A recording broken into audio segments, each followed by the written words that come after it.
प्राचीन समय में विद्यार्थी गुरुकुल में रहकर ही पढ़ा करते थे।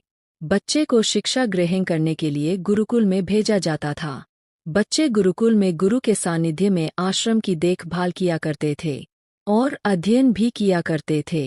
वरदराज को भी सभी की तरह गुरुकुल भेज दिया गया।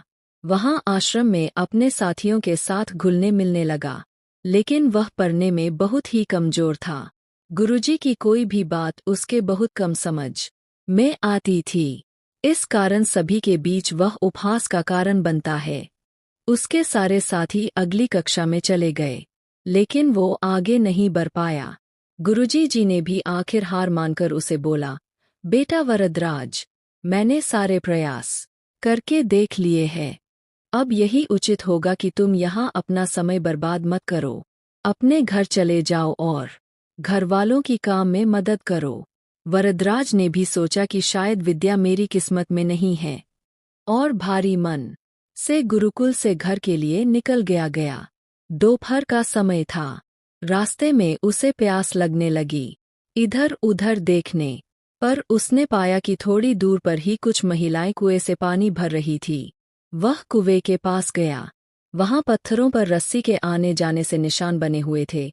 तो उसने महिलाओं से पूछा, यह निशान आपने कैसे बनाए?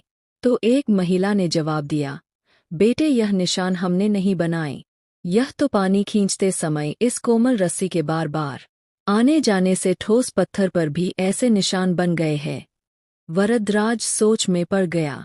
उसने विचार किया कि जब एक कोमल से रस्सी के बार बार आने जाने से एक ठोस पत्थर पर गहरे निशान बन सकते हैं, तो निरंतर अभ्यास से मैं विद्या ग्रहण क्यों नहीं कर सकता।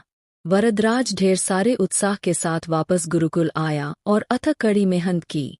गुरुजी ने भी खुश होकर भरपूर सहयोग किया। कुछ ही सालों बाद यही मंदबुद्धि बालक वरदराज आगे चलकर संस्कृत व्याकरण का महान विद्वान बना, जिसने लघु सिद्धांत कौमुदी, मध्य सिद्धांत कौमुदी, सार सिद्धांत कौमुदी, गीर्वाण पद्मंजरी की रचना की। दोस्तों, इस कहानी से यह शिक्षा मिलती है कि अभ्यास की शक्ति का तो कहना ही क्या है, यह आपके हर सपने को पूरा करेगी। अभ्यास बहुत जरूरी है, चाहे वो खेल में हो या पढ़ाई में या किसी और चीज में। बिना अभ्यास के आप सफल नहीं हो सकते हो। अगर आप बिना अभ्यास के केवल किस्मत के भरोसे बैठे रहोगे, तो आखिर में आपको पछतावे के सिवा और कुछ हाथ नहीं लगेगा। इसलिए अभ्यास के साथ धैर्य, परिश्रम और लगन रखकर आप अपनी मंजिल को पाने के लिए जुट जाए। देखने के लिए धन्यवाद। जय हिंद।